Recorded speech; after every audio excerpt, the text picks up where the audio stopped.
change the voice. You find it in your question papers as the direction for changing the voice. তাই তো question পেপারে এটা তোমরা পাও কিভাবে, change the voice of the following.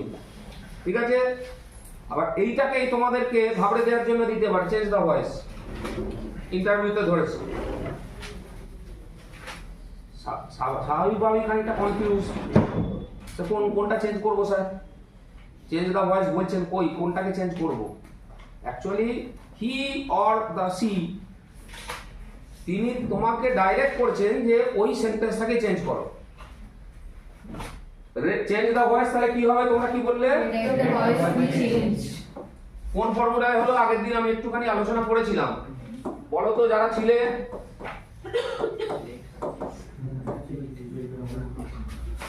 কোন ফর্মুলায় হলো? আমি একটুখানি আলোচনা করেছিলাম, এখান থেকে আজকে আবার শুরু করব। সেজন্য আমি এটা revision of the earlier reading সেটা করছি আর যেটা নিয়ম পূর্ব পাঠের কোন ফর্মুলায় বল। আচ্ছা, let me know from you first which kind of sentences are this two, or these two are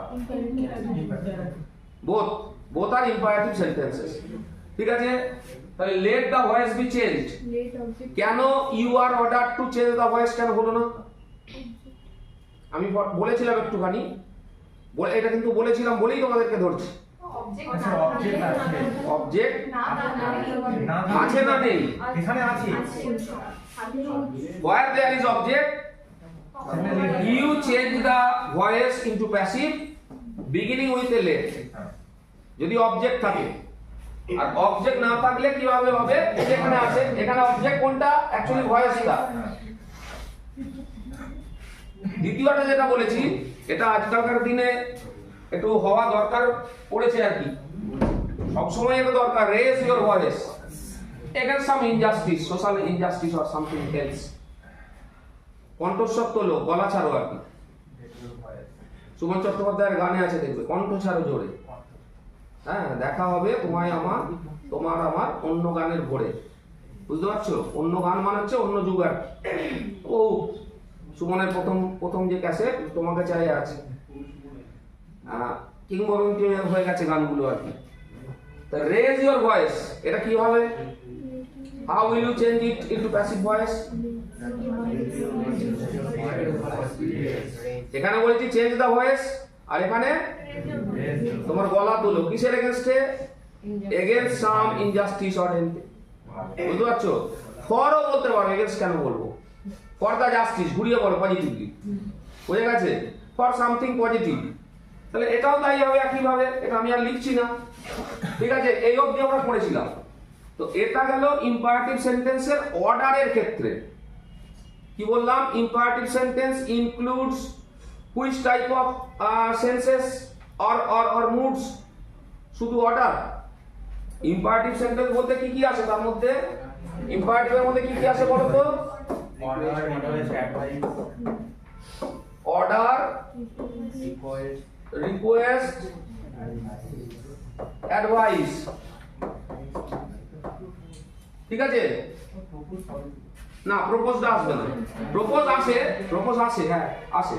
সেটা লেট দিয়ে সেন্টেন্স থাকলে আসে, সেটা অন্য জিনিস। সেটা ন্যারেশন চেঞ্জে চলে যাচ্ছে। তুমি প্রপোজটা সাজেস্টেড দেয়, সেটা যখন ন্যারেশন করানো হবে বলা হবে, তোমরা জানো এটা। মূলত হচ্ছে অর্ডার, রিকোয়েস্ট এন্ড অ্যাডভাইস।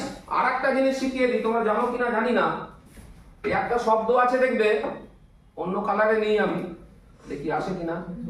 এটা আসবে না, হলুদটা নেবে না। একটা শব্দ আছে ask. Perhaps you are very much familiar with the verb ask. ask বলতে কি বোঝো? কি বোঝানোর জন্য আমরা ask কে ব্যবহার করি? প্রশ্ন করার জন্য। You are correct. আমি বলছি এই ask এ আরো একটা অপশন আছে। কি সেটা? বলো। করতে বলো। সেটা কি? টোনটা কি? These are the tones.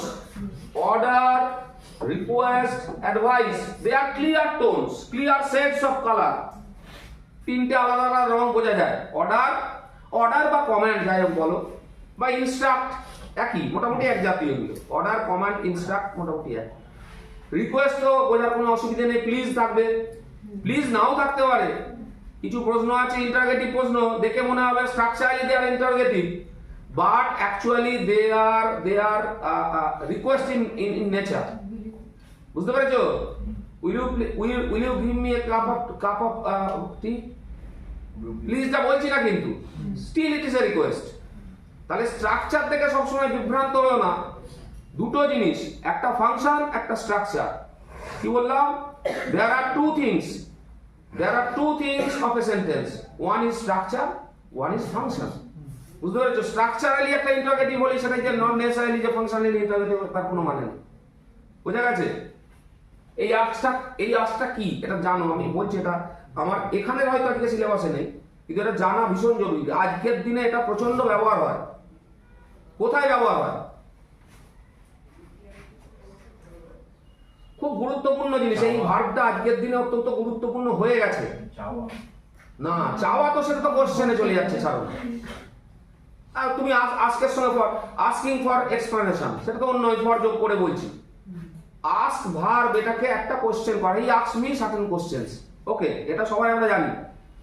কিন্তু এছাড়াও এই আস্কটাকে আমরা ব্যবহার করি, এই যে ও যেটা বললো রূপকথা যে করতে বলা, এইটা যেখানে এটা অর্ডার অ্যান্ড রিকোয়েস্ট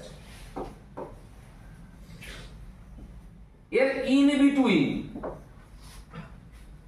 যেটা বুঝতে পারছো না যে তুমি ওকে অর্ডার করবে নাকি রিকোয়েস্ট করবে। অর্ডার করলে টু হার্ড হয়ে যেতে পারে, রিকোয়েস্ট করলে টু মাচ পোলাইট হয়ে যেতে পারে। সেখানে কি করবে? Students are asked to turn up in the class in time. Directed যদি নাও বলি, ঠিক আছে, এই আস্কটা হচ্ছে, এটা শিখে রাখো, আমি কেন এটা বললাম, এই শব্দটা খুব গুরুত্বপূর্ণ, ব্যবহার হয় সব জায়গায়।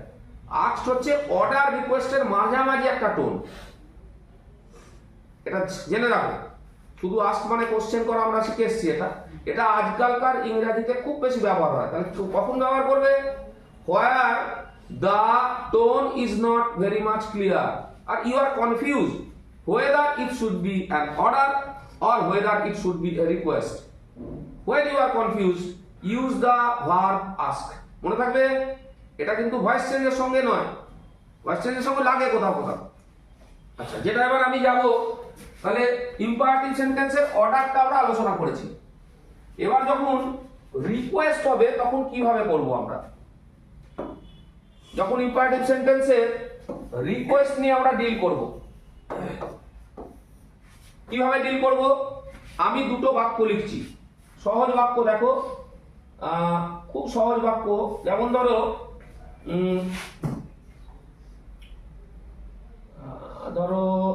বা অ্যাডভাইস, রিকোয়েস্ট বা অ্যাডভাইস ধরো আমি বলছি। যেমন ধরো, আচ্ছা প্রথমে রিকোয়েস্টটা ধরো, সহজ বাক্য দিই, এটা একটু কঠিন আছে এখানে যেটা আছে।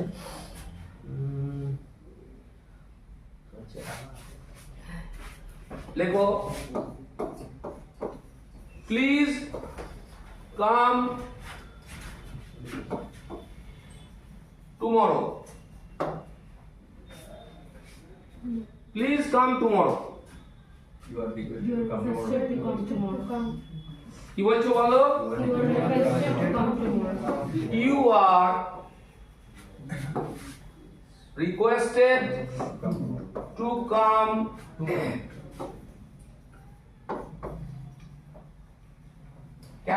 কেন লেট দিয়ে করলে না?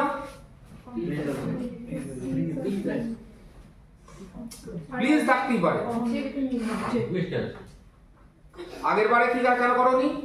অর্ডারের ক্ষেত্রে কেন করোনি? লেট দিয়ে কখন করছিলে? যখন এখানে কি অবজেক্ট আছে? বুঝতে পেরেছো? একই ফর্মুলা। এইবার গন্ডগোলটা হচ্ছে যখন অ্যাডভাইস হবে। আমি একাধিক উদাহরণে যাচ্ছি না, সময় চলে যাবে আর কি, অনেকটা আরো কিছু জায়গা রয়েছে আলোচনা করতে হবে।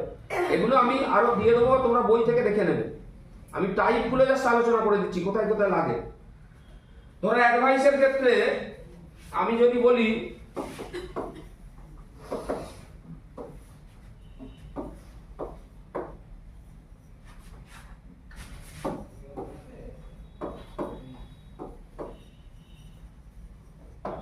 ওবে ইওর টিচার্স, বলো কি হবে? You are advised to obey your teachers. বলো You are advised to obey your teachers. Sir let to হয়ে পড়া যাবে না এইখানে অনেক গন্ডগোল আছে। you are advised.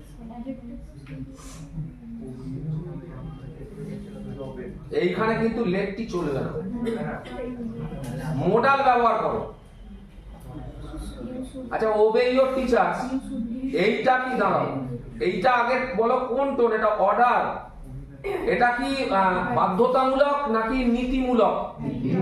তোমার তোমার তোমার মরালিটির কাছে আমি আপিল রাখছি নাকি তোমাকে অর্ডার করছি?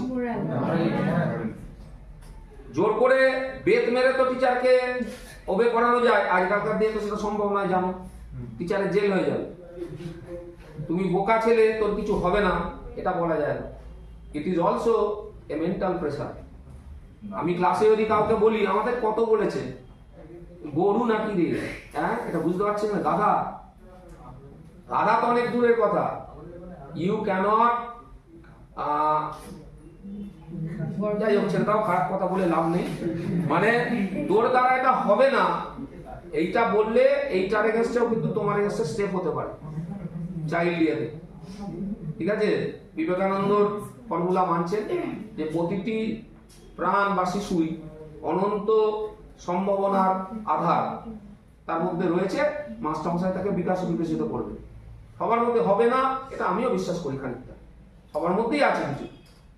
তাহলে এইটা যদি বলি, তাহলে ওই ফর্মুলা হচ্ছে না কেন লেট দিয়ে? এইখানেই হচ্ছে ভাষার মজা। এটা কি হবে না? Your teacher should be obeyed by you. আর ইউ লাগবে না, Your teacher should be obeyed. বায়ুটা এখানে উচ্চ হয়ে গেল। আমি প্রথম দিনই বলেছিলাম এই উইথ এজেন্ট উইদাউট এজেন্ট এটা খুব গোল মেটে ব্যাপার। সব জায়গায় তোমরা যদি আমার ফর্মুলা জানতে চাও যে স্যার কোথায় ওই এজেন্টটা থাকবে আর কেন ড্রপ হবে, এটা বলা খুব মুশকিল। এরকম কোনো স্টিরিওটাইপ ফর্মুলা বা আমি জানি না, এটা খানিকটা প্র্যাকটিস করতে করতে কনভেনশনালি এরকম সেন্টেন্সগুলো এরকম করা হয়। এর পেছনে কি লজিক আছে অত স্পেসিফিক অন্তত আমার জানা নেই, বুঝতে পেরেছো? ব্যাপারটা হচ্ছে এইরকম। তাহলে কি বললাম আমি? একটা উদাহরণ দিলাম কিসের? একটা দিলাম হচ্ছে রিকোয়েস্টেড, ওটা ইউ আর তো কোনো সমস্যা নেই, ওটা কিন্তু পুরোনো মডেলই হলো, যেহেতু ওখানে আমার অবজেক্ট নেই।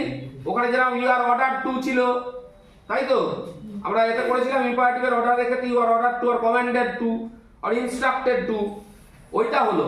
কিন্তু এই ক্ষেত্রে এইগুলো একটু কিন্তু গন্ডগোল আছে। এখানে লেটটাকে অ্যাভয়েড করা ভালো, মানে লেটটা চলে না, বুঝতে পেরেছো?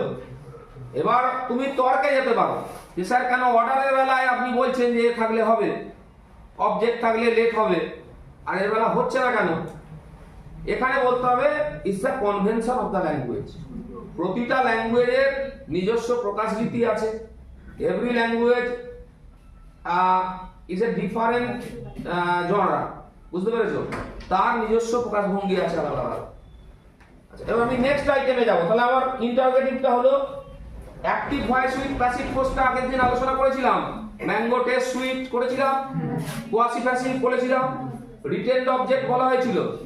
রিটেন্ড অবজেক্ট ভুলে গেছে, এর মধ্যে দুটো a sentence having two objects, একটা চেঞ্জ হচ্ছে একটা রয়ে যাচ্ছে, যেটা রয়ে যাচ্ছে সেটা হচ্ছে রিটেন বলেছিলাম। এটাও বলেছিলাম এর সঙ্গে রিক্যাপিচুলেশন করে দিচ্ছি যে আগে আমাদের ছিল যে যেটা ইনঅ্যানিমেট অবজেক্ট থাকে সেটা চেঞ্জ হয়, সাবজেক্টের জায়গায় আসে, আর অ্যানিমেটটা অ্যানিমেটের জায়গায় থেকে যায়। কিন্তু এখন সেই কনসেপশন নেই, এখন দেখছি দুভাবেই বলা যায়। কি গেভ মি এ বুক উদাহরণ দিয়েছিলাম আমি, দুভাবেই করা যায়। হ্যাঁ, যারা ছিলে না তাদের কিছু করার নেই, জানো তারা হয়তো বিষয়টা, আমি ধরে নেবো তারা জানো। এবার নেক্সট যেটা আইটেমে যাব, যেমন ধরো একটা অন্য টাইপের সেন্টেন্স আছে, যেমন ধরো এই যে প্রিন্সিপাল ক্লজ যে আমাদের আছে